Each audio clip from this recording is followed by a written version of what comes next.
ఈ పథకాలకు మీరంతా కూడా ఎలిజిబుల్ అయినారు.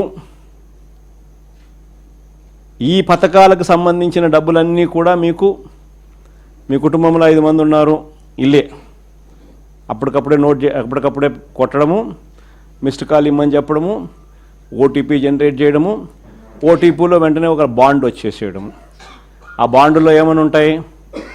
చంద్రబాబు నాయుడు, పవన్ కళ్యాణ్ అనే మేమిద్దరము త్రికరణ శుద్ధితో ప్రమాణం చేస్తూ ఉన్నాము. ఏం బాండ్ మీద ఉన్న మాటలు ఇవన్నీ నా ప్రెస్ కాన్ఫరెన్స్లో ఇవన్నీ కూడా చూపించిన. ఆ బాండ్ల మీద ఉన్న మాటలు, చంద్రబాబు, పవన్ కళ్యాణ్ అనే మేమిద్దరం త్రికరణ శుద్ధితో మీకు మాట చెప్తా ఉన్నాము. ఇంకా బాండ్ మీద ఏమని రాసినాము? చదువుతా. చంద్రబాబు నాయుడు అనే నేను మన రాష్ట్ర ప్రజలు నాపై ఉంచిన నమ్మకాన్ని నిలబెట్టుకుంటానని త్రికరణ శుద్ధితో ప్రమాణం చేస్తున్నాను. 2024లో టీడీపీ అధికారంలోకి వచ్చాక భవిష్యత్తుకు గ్యారంటీలోని వాగ్దానాలను ఎటువంటి వివక్ష లేకుండా, నిబంధనలు విధించకుండా అమలు చేయడంతో పాటు మన రాష్ట్ర అభివృద్ధికి పునరంకితమవుతానని ప్రతిజ్ఞ చేస్తున్నాను అని చెప్పి చంద్రబాబు నాయుడు సంతకం, ఆయనతో పాటు పక్కన పవన్ కళ్యాణ్ కూడా సంతకం పెట్టారు. ఇద్దరు కూడా ఇవన్నీ కూడా బాండ్ల మీద రాసి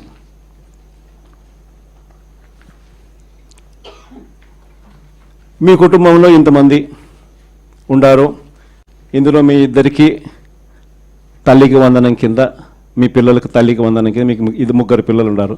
ఈ 3 పిల్లలు ఇంటూ 15,000 తల్లికి వందనం కింద మీకు 45,000 వస్తుంది. మీ ఇంట్లో 18,000 నిండిన ఆడపడుసులు ఉన్నారు. వీళ్ళిద్దరికీ మీకు నెలకు 1,500 రూపాయల చొప్పున, మీ ఇద్దరికి 18,000 రూపాయల చొప్పున మీకు వస్తుంది. మీ ఇంట్లో రైతు మీకు ఉన్నారు, మీ రైతుకు 20,000 కింద అన్నదాత సుఖీభవ కింద అదనంగా వస్తుంది. మీ ఇంట్లో ఉద్యోగం రాని పిల్లవాడు, ఉపాధి లేని పిల్లవాడు ఒక పిల్లవాడు ఉన్నాడు. ఆ పిల్లానికి నెలకు 3,000 రూపాయల చొప్పున 36,000 రూపాయలకు మీకు వస్తుంది. ఈ అన్ని పథకాలకు మీరు అర్హత సాధించినారు, అర్హత పొందినారు. మీరంతా ఈ పథకాలకు అర్హత పొందినారు. 2024 జూన్ నుంచి మీకు ఈ డబ్బులు జమ చేయడం మొదలెడతాము అని బాండ్ ఇచ్చి త్రికరణ శుద్ధితో ఈ మాటలు చెప్పి ఇవన్నీ జరిగినాయి. అసలు మనం ఎందుకు ఓడిపోయినాము అనంటే, ఈ మాదిరిగా ప్రతి ఇంటికి ఈ మాదిరిగా బాండ్లు ఇచ్చి, ఈ మాదిరిగా మోసం చేసి, ఈ మాదిరిగా వాళ్ళని ప్రలోభాలు పెట్టి ఈ మాదిరిగా చేస్తున్నారు. కాబట్టి ఈ మాదిరిగా మనకు ప్రజలు 10% ప్రజలు మోసపోయినారు. ఈరోజు ఈ పరిస్థితి ఏమిటి అని అంటే, ఇవన్నీ కూడా రీకాలింగ్ చంద్రబాబుస్ మేనిఫెస్టో అని ఈ సంవత్సర కాలంలో చంద్రబాబు నాయుడు గారి వల్ల ప్రజలందరూ కూడా డిమాండ్ చేయాలయ్యా, జూన్ 2024 నుంచి మీరు ఇవన్నీ మాకు ఇస్తామని చెప్పినారు. జూన్ 24 నుంచి సంవత్సరం దాటిపోయింది.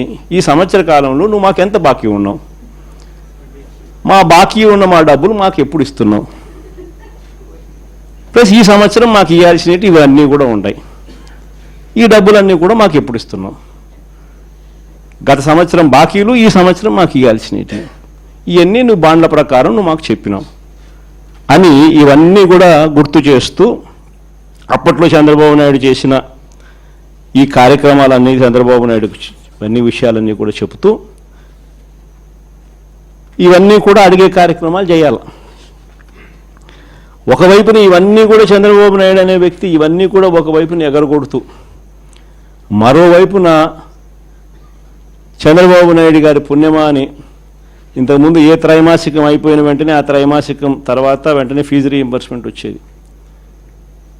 జనవరి, ఫిబ్రవరి, మార్చికి సంబంధించిన 2024 జనవరి, ఫిబ్రవరి, మార్చికి సంబంధించిన త్రైమాసికం ఆ డబ్బులు మేలో ఇవ్వాలి మామూలుగా, ఆ త్రైమాసికం డబ్బులు. అప్పుడు ఎన్నికల కోడ్ వచ్చింది. అప్పుడు బ్రేక్ పడితే ఈ జూన్ నెలాఖరికి వచ్చేసరికి 6 క్వార్టర్స్ అంటే 6 త్రైమాసికాల డబ్బులు రూపాయిల 6 ఇంటూ 700 అంటే 4200. ఇచ్చింది కేవలం 750 కోట్లు. వసతి దీవెన కింద 1100 కోట్లు ఏప్రిల్లో ఇవ్వాలా. ఏప్రిల్ 2024 బ్రేక్ పడింది ఎన్నికల కోడ్ వల్ల. ఆ 1100 అప్పుడు పోయింది. మళ్ళీ ఏప్రిల్ 2025 మరో 1100. ఆ 4200, ఈ 2200, 6400కు గాను ఇచ్చింది 750. మిగతాదంతా బకాయిలు, ఫీజు రీయింబర్స్మెంట్, విద్యా దీవెన, వసతి దీవెన.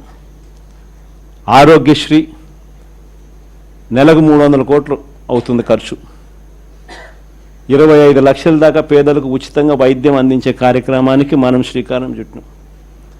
బ్రహ్మాండంగా ఆ పథకం అమలు అవుతా ఉన్నది. ఏ పేదవాడైనా కూడా నెట్వర్క్ హాస్పిటల్స్కు తలెత్తుకుని పోయే పరిస్థితి. ఉచితంగా పేదవాడికి వైద్యం అందించడమే కాకుండా ఆరోగ్య ఆసరా కింద కూడా ఆ పేదవాడికి రెస్ట్ పీరియడ్లో కూడా డబ్బులు ఇచ్చి ఆ పేదవాడికి తోడుగా ఉండే పరిస్థితి నుంచి ఈరోజు పరిస్థితి ఏమిటి? ఆరోగ్యశ్రీ బకాయిలు నెలకు 300 కోట్లు అవుతే 12 నెలలు ఇంటూ 300, 3600 కోట్లు బకాయిలు. నెట్వర్క్ హాస్పిటల్ బోర్డు తిప్పేసినారు. ఏ పేదవాడు ఇప్పుడు నెట్వర్క్ హాస్పిటల్కి పోయి వైద్యం చేయించుకునే పరిస్థితి లేదు. ఆరోగ్య ఆసరా పూర్తిగా రద్దు చేసేసినారు. చేయూత, ఈబీసీ నేస్తం, కాపు నేస్తం, నేతన్న నేస్తం, వాహన మిత్ర, చేదోడు, తోడు, ఈ పథకాలన్నీ గాలికి ఎగిరిపోయినాయి.